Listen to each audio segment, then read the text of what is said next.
Welcome into another episode of the Christ in a Culture War podcast. I am your host, Jesse Williams, recording on a Sunday night, May 25th. I know it's kind of late, but I realize it's been 9-10 days since the last podcast, and I wanted to go ahead and get this out. So, this is the narrative of the Bible as a story series that I started about a month ago.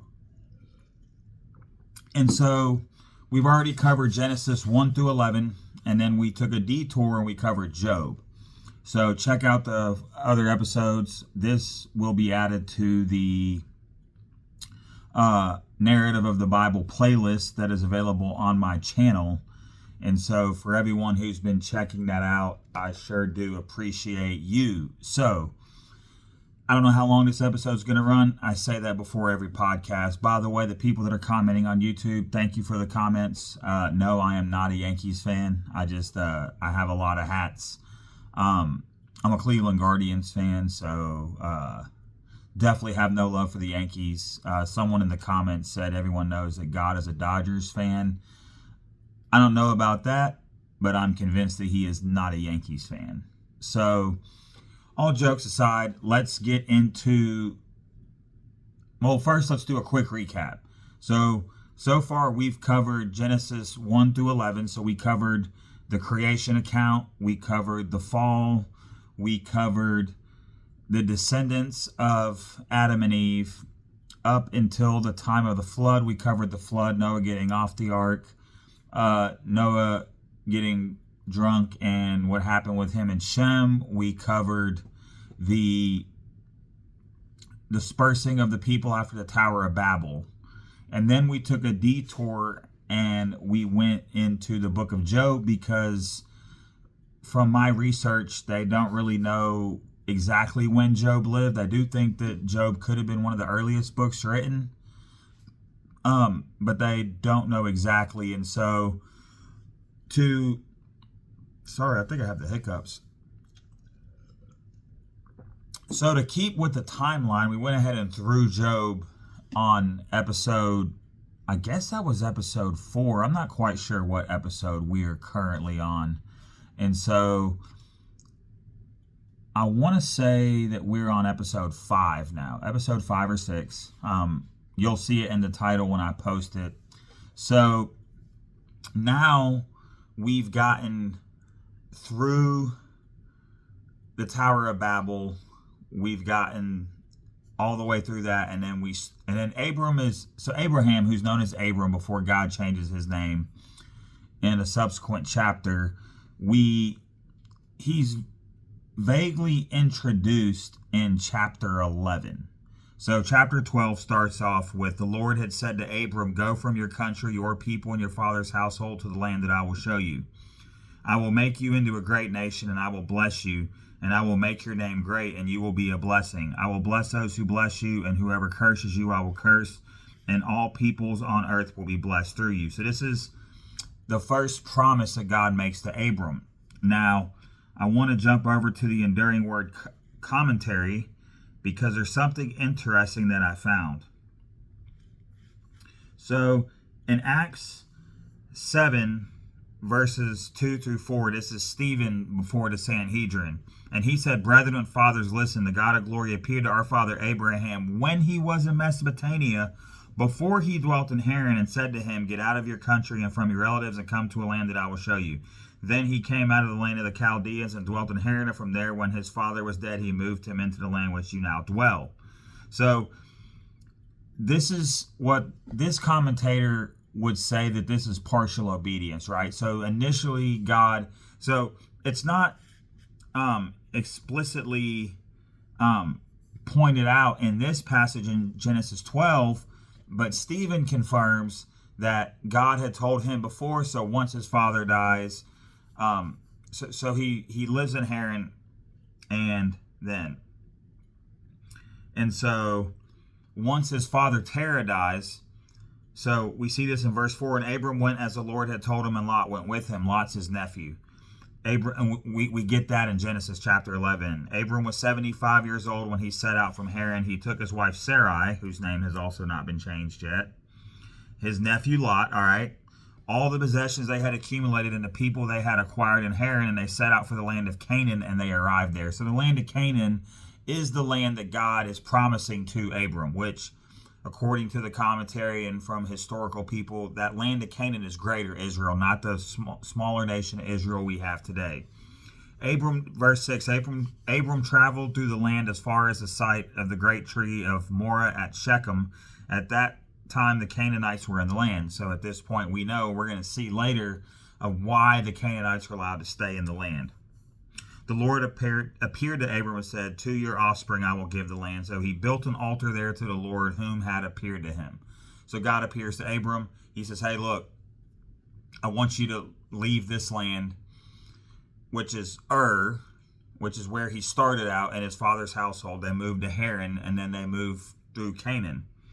From there he went, and then Abram immediately makes an altar to the Lord. So he's already acting out on faith. From there, he went toward the hills east of Bethel and pitched his tent, because he's a sojourner. He moves around, right? And pitched his tent with Bethel on the west and Ai, which we'll see in the book of Judges, on the east. There he built an altar to the Lord and called on the name of the Lord. Then Abram set out and moved to the Negev, which means the south, which is like south of Judah. So he's not staying in the land of God's promise. He's moving on. So now we get to the first time that Abram was tested. And this is the story of Abram in Egypt, and you might be familiar with this story. Now, there was a famine in the land, and Abram went down to Egypt to live there for a while because the famine was severe. And he was about to enter Egypt. He said to his wife Sarah, I know what a beautiful woman you are. When the Egyptians see you, they will say, this is his wife. Then they will kill me, but they will let you live. Say you are my sister, so that I will be treated well for your sake, and my life will be spared because of you. Now, this is not the first time that Abram is going to try to pull these shenanigans. It happens again later, and it's a good point to note that if they were going to make the scriptures up, this is called an embarrassing detail, because 3 different world religions, Christianity, Judaism, and Islam, all claim Abraham as their prime ancestor, right? They all derive their lineage from Abraham, which in this passage is still Abram. And I think it's Genesis chapter 18 when his name gets changed. And so we get to see an unfortunate detail that happens in this, but something will happen. Verse 14, when Abram came to Egypt, the Egyptians saw that Sarai was a very beautiful woman. And when Pharaoh's officials saw her, they praised her to Pharaoh, and she was taken into his palace. He treated Abram well for her sake, and Abram acquired sheep and cattle, male and female donkeys, male and female servants, and camels. But the Lord inflicted serious diseases on Pharaoh and his household because of Abram's wife Sarai. So God's looking out. He's like, because there's a plan. There's a plan. I mean, God's already said, I'm giving this land to your descendants. But at this time, we know that Sarai is barren. She has no children. That's going to come up later in another story. But the Lord inflicted serious diseases on Pharaoh and his household because of Abram's wife Sarai. So Pharaoh summoned Abram. What have you done to me? He said, why didn't you tell me she was your wife? Why did you say she is my sister? So I took her to be my wife. Now then, here is your wife. Take her and go. Then Pharaoh gave orders about Abram to his men, and they sent him along his way with his wife and everything he had. So he goes there, and now he's got to leave because of his dishonesty. So that's a very quick expose through chapter 12. And so now we're going to get into events that set the stage for Sodom and Gomorrah, right? Because right now it's Abram, it's Lot, all the members of his household that are still living, and Sarai, his wife. So Abram went up from Egypt to the Negev with his wife and everything he had, and Lot went with him. Abram had become very wealthy in livestock, silver, and gold. So livestock in that culture signal of wealth. We saw that in the book of Job, right? From the Negev, he went to the place until he came to Bethel, to the place between Bethel and Ai, where his tent had been earlier. So he's back to where he started after his little detour into Egypt. where he had first built an altar. Then Abram called on the name of the Lord. So no matter what, we see this theme where Abram keeps doing things his way, but he keeps calling on the name of the Lord. I think that's like a lot of us, right? Now, Lot, who was moving about with Abram, also had flocks and herds and tents. And I'm reading from the NIV because it's easier to read. I know people say it's a non-inspired version. I'm an ESV guy, but for the purposes of the podcast, the NIV is easier to read, and you still get the gist of the story because we're not going into a Greek and Hebrew deep dive. There's plenty of channels for that. We're just giving the story, and I'm giving commentary on it, right? And I will use some of those resources, but this isn't a verse-by-verse study, even though so far we've read every single verse. But you'll understand as the podcast progresses.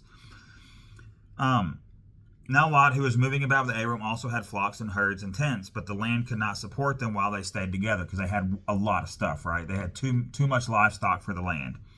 For the possessions were so great that they were not able to stay together, and quarreling arose between Abram's herders and Lot's. The Canaanites and the Perizzites were also living in the land at that time. So Abram said to Lot, let's not have any quarreling between you and me, or between our herders and mine, for we are close relatives. Is it not the whole land before you? Let's part company. If you go to the left, I'll go to the right. If you go to the right, I'll go to the left. Lot looks and saw that the whole plain of the Jordan towards Zoar was well watered, like the garden of the Lord, like the land of Egypt. This was before the Lord destroyed Sodom and Gomorrah. So, like, the one thing about a lot of writers in the Bible is they don't leave a lot of room for suspense. Like, John does this a lot. He's like, oh, and then Judas, who betrayed Jesus, like, as soon as you meet him. So you kind of already know early on some stuff that's going to happen. So Lot chose for himself the whole plain of the Jordan and set out to the east, right? So Lot's picking the best land. He's not asking God where he should go. Abram's like, listen, wherever you go, I'll go the other way because God's got my back. He doesn't say that, but I think Abraham's like, listen, like, God's going to be faithful regardless. Abram lived in the land of Canaan, while Lot lived among the cities of the plain and pitched his tent near Sodom. Now the people of Sodom were wicked and were sinning greatly against the Lord. This is a good point because Lot's making decisions based on what's best for him, even though, like, I'm sure living around this city, he knows it's wicked. And we're going to see later he stays there. He gets comfortable. He stays outside the city of Sodom, and it's almost going to cost him his family. The Lord said to Abram after Lot had parted from him, look around from where you are to the north and south, to the east and west. All the land you see I will give you and your offspring forever. I will make your offspring like the dust of the earth, so that if anyone can count the dust, then your offspring could be counted. Go walk through the length and breadth of the land, for I am giving it to you. So Abram went to live near the great trees of Mamre at Hebron, where he pitched his tents, and he built an altar to the Lord. Abraham is steady building altars to the Lord, like obedience, sacrifice. We're going to see this later with the story of Abraham and Isaac. So in 13 minutes, we've breezed through 2 chapters because these are not super long chapters. And then Abraham's going to have to rescue Lot, right? So we're going to skip some of this just because there's a whole bunch of kings. So there's a guy that's a king of Shinar, a king of Elasar, a king of Elam, king of Goyim, and these kings went to war against the king of Sodom, the king of Gomorrah, the king of Admah, the king of Zebulun, and the king of Bela, which is Zoar. All these latter kings joined forces in the valley of Siddim, which is the Dead Sea Valley. For 12 years they had been subject to something, but in the 13th year they rebelled. All right, in the 14th year, the Kedorlaomer and the kings allied with him and defeated the Rephaites, which could be giants, and Ashtaroth, Canaan. Yeah. Okay, so they conquered a bunch of people in Paran, and they conquered the whole territory of the Amalekites as well as the Amorites. We're going to see the Amalekites and the Amorites pop up. All right. So in verse 8, the king of Sodom, the king of Gomorrah, the king of Admah, the king of Zebulun, and the king of Bela marched out and drew up their battle lines in the valley of Siddim against the other 4, right? So it's 4 kings against 5. Now the valley of Siddim was full of tar pits, and when the kings of Sodom and Gomorrah fled, some of the men fell into them, and the rest fled to the hills. The four kings seized all the goods of Sodom and Gomorrah and all their food, and they went away, and they also carried off Lot. And I paraphrase that, right? So the four kings beat the five kings. The people fall in some tar pits. Very interesting detail there. But the main point is Lot's taken a part of that. A man who escaped reported to Abram the Hebrew. I want to say that's the first time that Hebrew is used in the scriptures.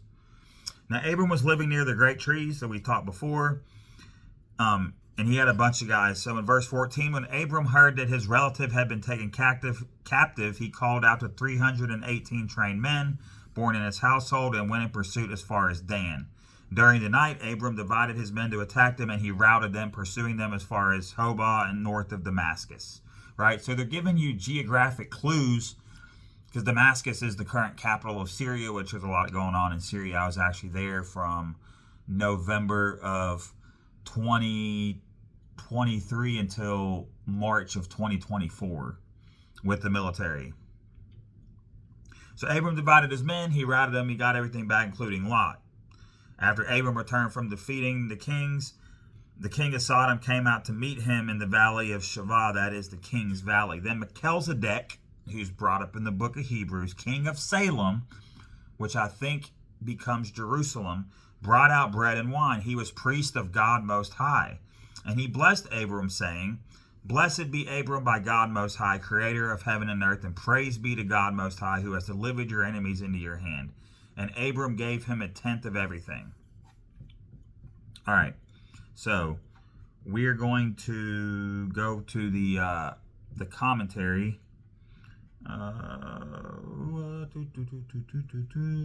Oh, there we go. We have a next button. Thank goodness. So we got another next button. All right. Let's see what they have to say about Melchizedek. So,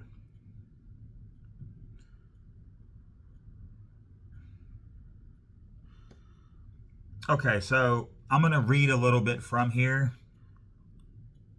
This passage does not explain where Melchizedek came from, how he came to be in Canaan, how he became to be a worshiper and a priest of the true God, how Abram came to know about him. It only states that he was there. Melchizedek means king of righteousness. So this could be a foreshadowing of Christ, right? Because Christ is both king and high priest. So we're going to find out during the nation of Israel, when it's actually like with a king, that the kingship and the priesthood and the high priest, like the religious and the spiritual and the political leader were supposed to be separate, right? Yes, so just like I said, one thing that makes Melchizedek unique was he was both a king and a priest. History shows it is often dangerous to combine both. God forbade the kings of Israel to be priests and the priests to be kings in 2 Chronicles 26:16 through 23. King Uzziah tried to do the work of the priest and God struck him with leprosy. Yes, so that's the example, right?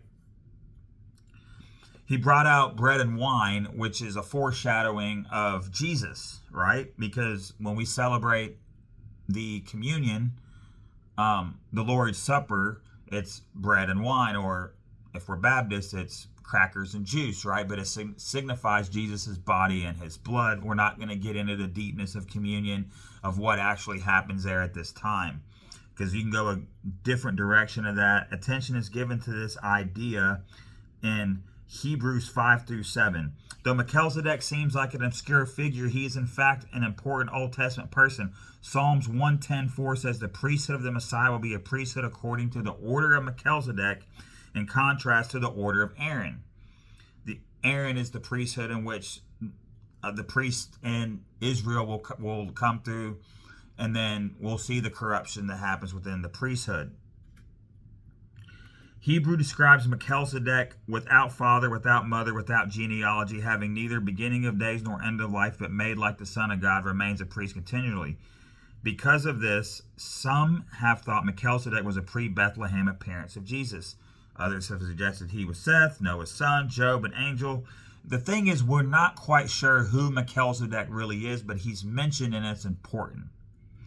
And then he gave him a tithe of all, right? The king of Sodom in verse 21, the king of Sodom said to Abram, give me the people and keep the goods for yourself. But Abram said to the king of Sodom, with raised hand I have sworn an oath to the Lord God Most High, creator of heaven and earth, that I will accept nothing belonging to you, not even a thread or the strap of a sandal, so that you will never be able to say, I made Abram rich. I think this is to say that God wants Abram to know that everything that he has comes from God. I will accept nothing but what my men have eaten, and their share that belongs to the men who went with me to the three guys, Aner, Eshcol, and Mamre. Let them have their share. And that's where the chapter ends. So we're now in chapter 15. So the Lord is going to make a covenant with Abraham, right? He's already made promises, but this is the main covenant, right? So this is the important stuff of this lesson, right? Melchizedek is interesting. Go read the book of Hebrews. Study the commentary that I've been reading. Enduring Word's great. It gives a lot of really good commentary to get deeper understanding of the Old Testament and the Scriptures, which Enduring Word covers. I think it covers every book in the Bible. Chapter 15. After this, the word of the Lord came to Abram in a vision. Do not be afraid, Abram. I am your shield, your very great reward. But Abram said, Sovereign Lord, what can you give me, since I remain childless, and the one who will inherit my estate is Eliezer of Damascus? And Abram said, you have given me no children, so a servant in my household will be my heir. God ain't going to go with this. The word of the Lord said to him, this man will not be heir, but his son, who is your own flesh and blood, will be your heir. He took him outside and said, look up at the sky and count the stars, if indeed you can count them. Then he said to him, so shall your offspring be. I think this is another foreshadowing. The heir of God's kingdom, and get into the theology. Yes, Jesus is God. He's the second person of the Trinity, right? But the only person worthy to open the scroll in Revelation to redeem mankind is the Son. Abraham, Moses, Joseph, all these people are pre-types of Jesus to come. The entire Old Testament is pointing to Jesus.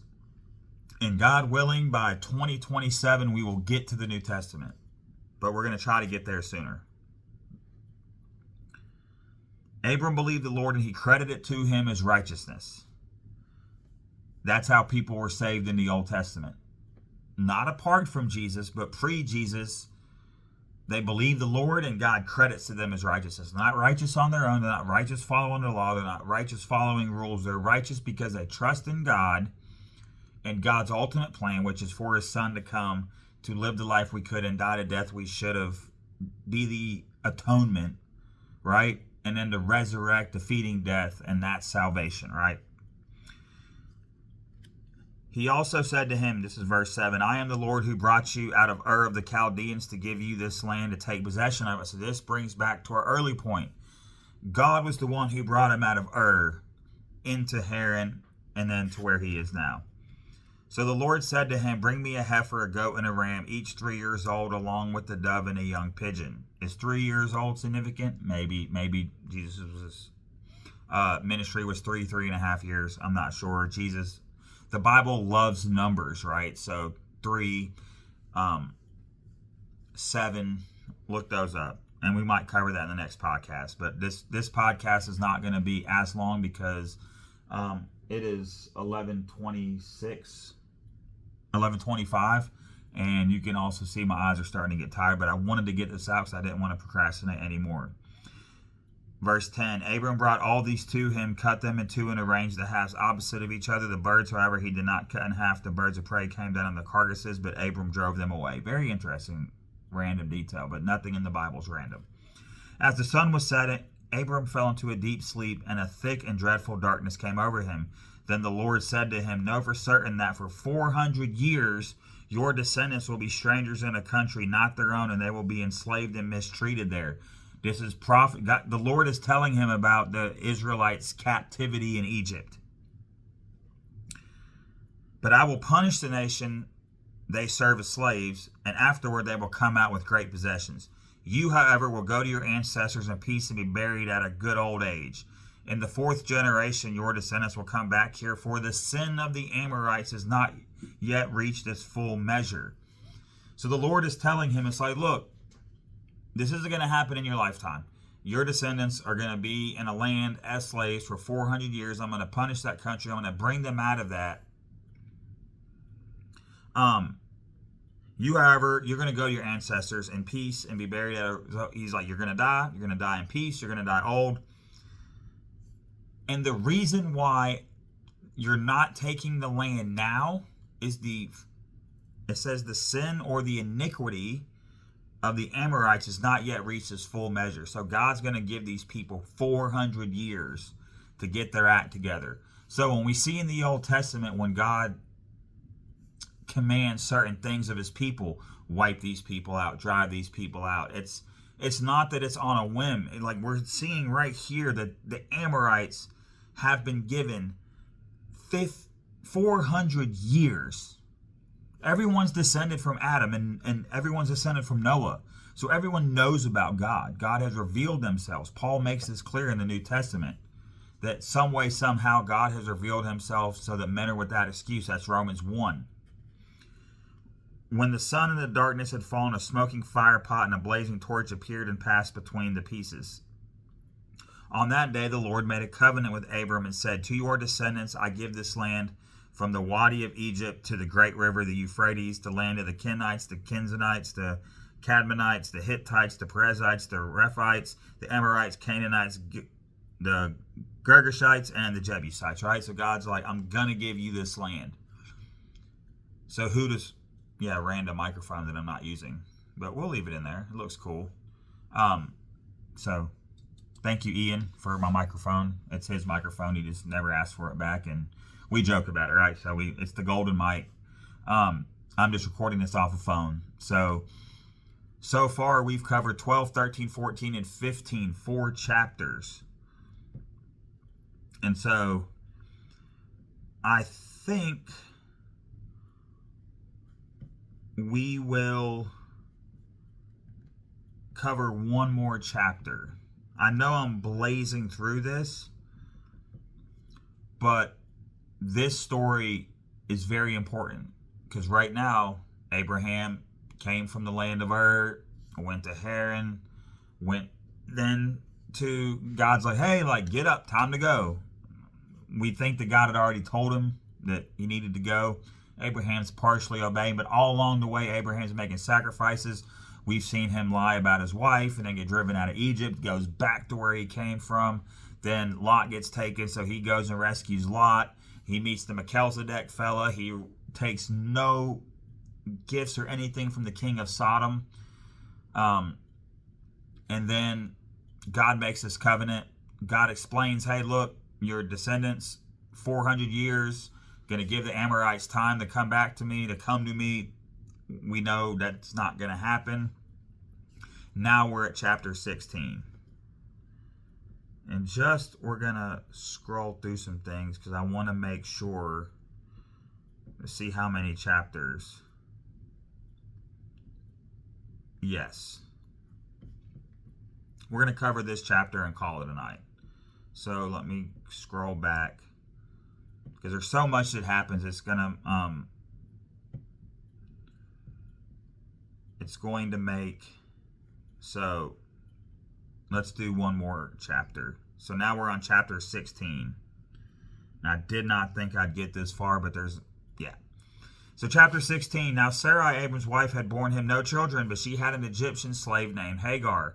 So she said to Abram, the Lord has kept me from having children. Go sleep with my slave. Perhaps I can build a family through her. God said that Abram was going to have a son and be his descendant. Right? Abram agreed to what Sarai said. So Abram had been living in Canaan for 10 years. And living in Canaan 10 years, Sarah's wife took her Egyptian slave Hagar, gave her to her husband to be his wife. He slept with Hagar and she conceived. This is not God's plan. When she knew she was pregnant, she began to despise her mistress. Yes. So the Bible talks about people, it gives events of polygamy. Never does it confirm it. Never does it say it's a good thing. Never does it condone it. That was the word I was looking for. It condemns it. So there's problems. We're going to see this with Jacob and Leah and Rachel. It causes problems. We're going to see this with David. We're going to see this throughout the scriptures, that having multiple wives is not good. So then Sarai said to Abram, you are responsible for the wrong I am suffering. That's weird. This was your idea. I put my slave in your arms, and now that she knows she is pregnant, she despises me. May the Lord judge between you and me. So, not to hate on Sarai, but this is a little ridiculous. Like, be careful what you wish for, right? Your slave is in your hands, Abram said. Do with her whatever you think is best. Abram is not being the man in the situation. He's not providing for this woman. This woman was a slave. She really had no choice in the matter. The people at fault here are Abram and Sarai. This is the same thing we find in the Garden of Eden. This is not an anti-woman take. But Eve eats of the fruit and turns to her husband. He's there. It would be the same thing as if the man acts up. The woman should be like, no, this is wrong.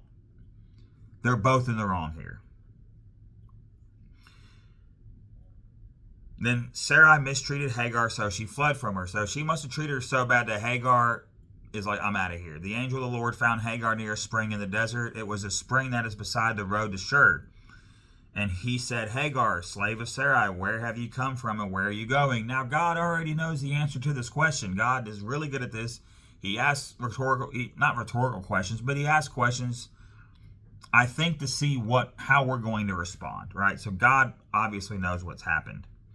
I'm running away from my mistress Sarai, she answered. Then the angel of the Lord told her, go back to your mistress and submit to her. The angel added, I will increase your descendants so much they will be too numerous to count. The angel of the Lord also said to her, you are now pregnant and you will give birth to a son. You shall name him Ishmael, for the Lord has heard your misery. He will be a wild donkey of a man. His hand will be against everyone, and everyone's hand against him, and he will live in hostility toward all his brothers. This is a very important prophecy. She gave the name to the Lord who spoke to her. You are the God who sees me, for she said, I have now seen the one who sees me. That is why the well was called Bir Lahai Roi. It is still there between Kadesh and Bered. So Hagar bore Abram a son, and Abram gave the name Ishmael to the son she had born. And Abram was 86 years old when Hagar had born Ishmael. Hold on real quick. Okay, so then we get into the covenant of circumcision, which is a very short chapter. We'll cover that next week. Because then we're going to get into the three visitors. We're going to get into Abram pleading for Sodom and Gomorrah. And then we're going to get into Isaac and all that. So I wanted to keep this episode a little short. I know it's compact, but let's recap, right? So we started in chapter 12. God's like, Abram, I need you to leave your father's house, go into the land that I'm going to give you. He's like, God's making promises. God always keeps his promises, right? So through the commentary, it seems to be, and this may not be the case, but it seems to be that according to Stephen, in Acts chapter 7, right, that God had told him this when he was living in Mesopotamia before he was in Haran, right? So Abram's dad Terah dies. Abram takes all his stuff, goes to, he's living in Haran. So he's already left Ur, moved to Haran, but he stopped there. And then he goes into Canaan, and he goes to the south, and then there's a famine, and then he's like, we're going to go to Egypt. He doesn't call on the Lord, but all throughout the time, he keeps making altars to God. So then he and Lot have to separate because they have too much stuff, too much livestock. The land can't support them. Lot chooses what he thinks is the best land. We're going to find out why this is a terrible idea. We're going to find out that, yes, that God will save Lot, but it's not because of Lot. Like, I'm going to do some research on exactly why God spared Lot, but Lot, it seems like Lot believes in God, but he's a knucklehead, right? And so then Lot gets captured in this war between the 5 kings and the 4 kings, which the 4 kings being against Sodom, Gomorrah, and some of the other places that are really hard to pronounce. So sorry if I mispronounce those to people who know how to pronounce them. Abram gets 318 men. He goes and gets them back. And then the king of Sodom tries to make a deal with him. The Melchizedek guy shows up, which is a precursor to Jesus because he's a king, he's a priest. There's bread, there's wine. It's not mentioned in his genealogy. No son, no father, mother. Which, if he's a real person, he had a father and a mother. But he seems to be a real person. But I think purposely we're not giving any other details about him. He's the king of Salem. Jesus is going to sit on the throne in Jerusalem in the end times, in the 1,000-year millennium. Jesus is going to ride in the... Right. We're going to get there, right? So then God's like, hey, I'm going to give you this land, but I'm going to tell you what's going to happen. You're going to die peacefully with lots of stuff. Your descendants are going to have to wait 400 years because these people, the Amorites, their wickedness has not yet reached its fulfillment.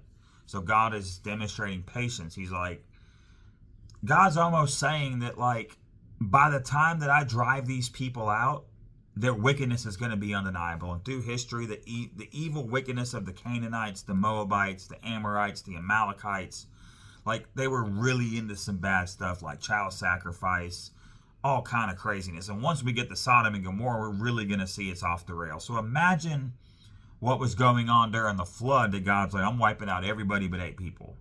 And even then, God waited 120 years for Noah to build the ark. God didn't have to have Noah on an ark. He could have spared him. God could have built the ark himself. I mean, he created the universe out of nothing. And so we see God's patience, whereas most people say the Old Testament is God's like, boom, strike dead, boom, strike dead. A lot of times we see God has been patient. And so, and then we get to Abraham, who's been like, hey, like, God tells Abraham, you're going to have a son, and he's going to be the heir, and he's going to be the child of promise, and this is how you're going to have all these descendants, because Abraham has no kids. He has a wife, no kids. How do you have descendants without kids? So God literally is going to create and then we see in one of the chapters, I want to say it was 14 or 15, the first time the word Hebrew is in the Bible. Now, if I'm wrong, someone in the comments correct me, but Abram the Hebrew, right? Because he's the father of the Hebrews, so this is the first time it's mentioned. And Abram's like, what about my servant? And God's like, no. So Sarai's like, hey, I ain't got no kids. Take my slave or servant and go have a baby with her. Then Abram does it, which he shouldn't have done. And then Sarai gets like, hey, like, she's acting weird. Abram's like, not my problem. It is your problem, bro. And Abraham listened, like, super respect. I mean, he's a patriarch for a reason, and I only wish to be the man that Abram was, but he's wrong in this situation. So he's like, do what you want. Sarai treats her so bad, she runs away. God, the angel of the Lord is like, hey, look, like, go back.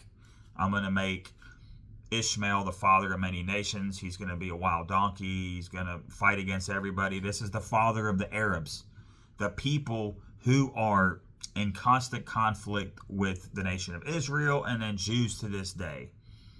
So this is an example of when we think we know better than God, we don't. We're all guilty of it. I'm guilty of it. We think we know a lot, and a lot of times too, I think that we try to speed up God's plan. Like, hey, God, let me do it my way. And it never works out. It never works out. Because God's plan, his ways are not our ways. Like, he's an infinite, spaceless, timeless, immaterial being that has existed for all of eternity. Like, he knows better, but in our impatience, and sometimes even people with good intentions with, I'm going to help the Lord out. Well, God doesn't need our help. He needs our obedience and he needs our faith. He needs our belief. Like, our belief is like, God, I don't know what's going on, but you have this figured out. And that's the biggest prayer for me is like, God, like, I have to believe that you have this under control, and my impatience can really mess things up, right? So, like, be like, all right, God, I don't understand. I don't see what's going on. I don't understand why this is happening, but I know that your will is perfect and everything works out for the good of those who serve him. That may not be what we think is good, but it's for the overall good. God has seen the whole story. He's seen like all the things that interact and happen in history, and his will be done with or without us, right? So we are going to see throughout scripture how human disobedience has consequences, because things are going to happen, especially when we get to Lot's daughters, right? We're going to get there. And we're going to see who those people end up being, their descendants, and how that causes another problem. We'll see when we get to Saul and he doesn't wipe out the Amalekites, and how that affects the book of Esther, and then Haman, the advisor to the king, and how all these times it's, we're going to get to the people in the wilderness, the Israelites in the wilderness they didn't wander for 40 years because they were 40 years away from where they were going. Remember, they sent the spies into the land. 12 spies, 10 came back with a bad report, 2 came back with a good report, right? We're going to get there, I promise. And we see the consequences of this. We're going to see what happens when Moses goes up on the mountain and he's up there too long and they get impatient. And how many times the Israelites are we're going to see all this, right?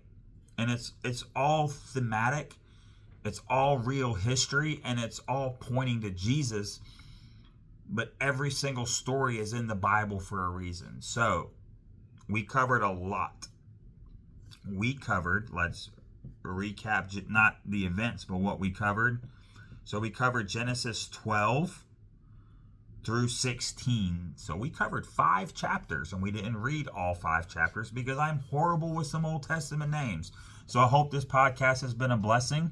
This has been the Christ in a Culture War podcast. I'm your host, Jesse Williams, or Jesse James Williams, or Jay Will, whatever you know me as. I want to say this is episode 6, or it could be 5. I don't quite remember, but you'll see it in there. I want to say it's episode 5. I think Job was episode 4. So like, share, comment, repost, whatever it is y'all do. Listen, I can get 1,000 views or I get 14 views. The next episode is still going to come out. So the next episode will continue the story of Abram, see him become Abraham, Sodom and Gomorrah, and then we'll continue with Isaac and Jacob and Joseph, and then we'll get to Exodus. I'm going to plot on how I want to do Exodus, because Exodus, Leviticus, Numbers, and Deuteronomy cover a lot of events. We're not going over the entire law. We'll pick out things to cover because eventually we got to get to the taking of the promised land, then the period of the judges, and then the period of the kings, and then the prophecies. And if you want, reply in the comments if you would like me to do an episode on the quiet years between Malachi and Matthew. They weren't quiet. They're very important. They're not in the Protestant Bible.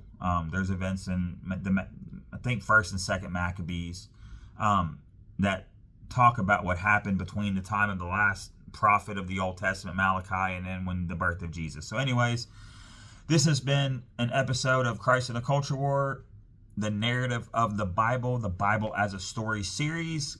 God bless you and good night.